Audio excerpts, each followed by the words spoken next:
Hello! Welcome back to our channel. Today, I would like to introduce Trevor to some Chinese snacks.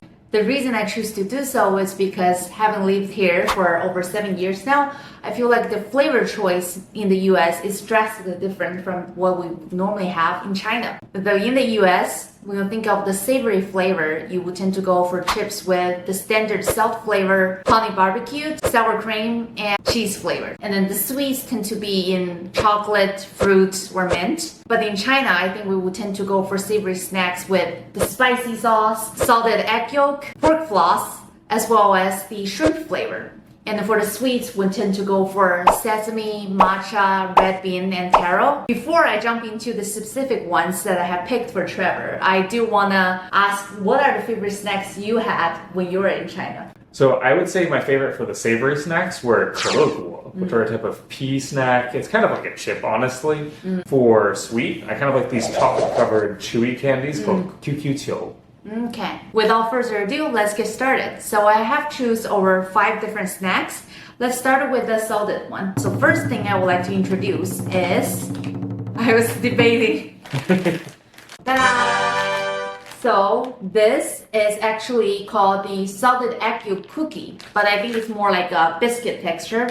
A little background about this flavor, the salted egg was actually made from soaking the duck egg in a damped salted charcoal. You can actually get the whole egg or just the yolk from the supermarket. From this whole salt curing process, you get an egg with very briny aroma with gelatin-like egg white and very firm textured yolk. And the color tends to become more orange-ish. It is actually a key ingredient to the congee or breakfast. Since it becomes so popular, it also made into a snack flavor. Let's have Trevor try this and tell me what you think.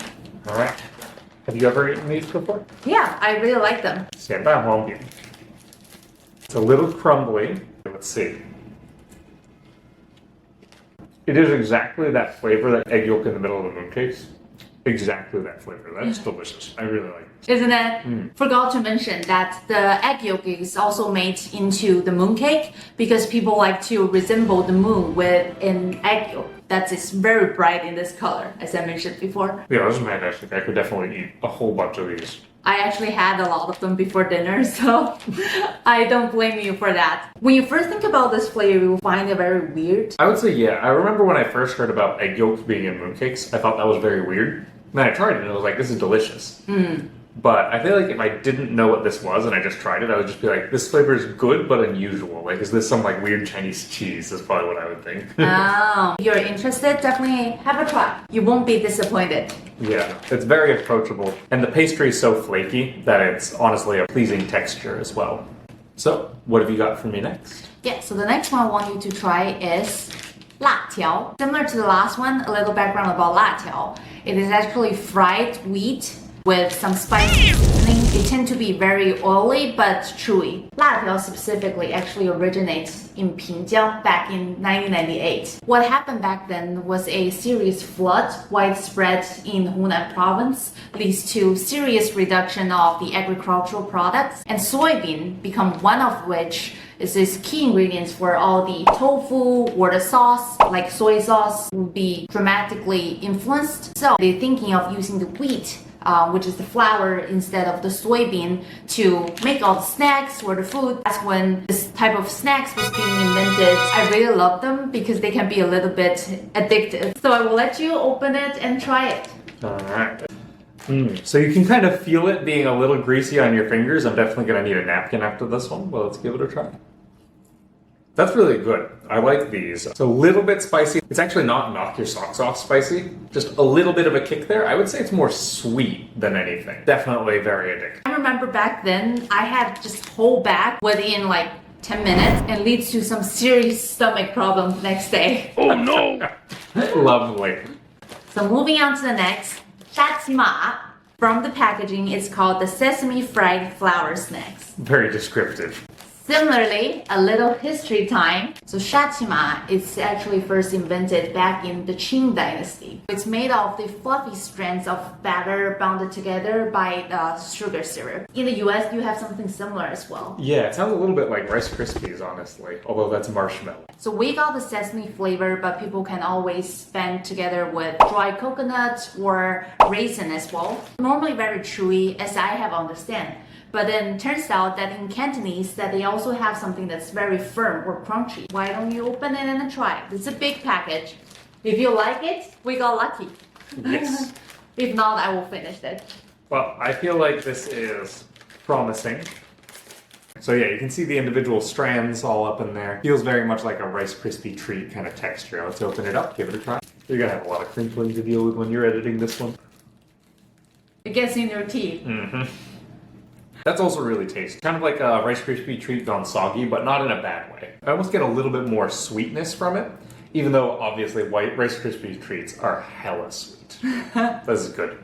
I heard this joke. When Asian people comment on American dessert, the best compliments that you get is not too sweet. Moving on to the next. Hawthorne jelly. Not sure if you guys have heard of it, but it's a very common dessert all around in China. But mostly, I think you will see people from the northern parts having this all year round. So Hawthorne thrives in cold climates. It's very resilient, easy to grow. Back in the traditional Chinese medicine, it would be regarded as one of the ingredients to target digestive system. And in the northern Chinese cuisine, we'll normally use it to make desserts. For instance, the tanghulu, or something like this, the Hawthorne jelly, which we can have it at home. I would say the tanghulu is a common sight in the winter, especially in Beijing. You see people selling on the streets.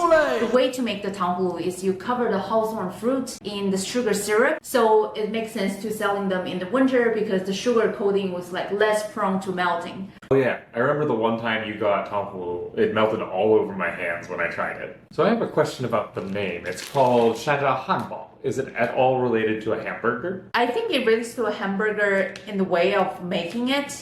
I should open it for this one. Because you can see, it's like a sandwich. They did sandwich it. So maybe it should be called Hawthorne Sandwich. It's like 3 layers. This is more gelatin and this is more like fruit leather. Yep. Have a try. You know what? That tastes exactly like fruit leather, which I don't know if you've had. The texture is a little more sandy almost, as opposed to very chewy fruit leather, but the taste is exactly the same. Yeah. Moving on to our last one for today, which is the crispy peanut candy. At least for my family, we have it during Spring Festival. Some of the candy that will always leave on the coffee table for you to grab. People always have it as a wedding favor. We didn't have it for our wedding. Because back then, I think we got other things from the online. But I love eating this. According to the package, we have black sesame, cashew nut, peanut, and coconut flavor. I'm not sure which one this is because it just said nuts, which seems like it's pretty much any of them except maybe sesame. I got the peanut flavor. That's delicious. It does kind of taste like the center of a Butterfinger, just less dense. It's nice. All right, let's try the sesame flavor. By the way, I like black sesame. I also use that as a spread on the bread. I have to say, I didn't taste any difference between those two flavors, but they're both delicious, so I don't mind. I think that will be all for today. Hope you guys like it. And for the next time, Trevor, I think you would show me some of your childhood snacks. I should. Be ready though, because she usually thinks I have old man taste, so. We'll see what he picked for me. Yep, it'll be a secret. Okay. Thank you guys for watching, and we'll see you in the next one. Bye!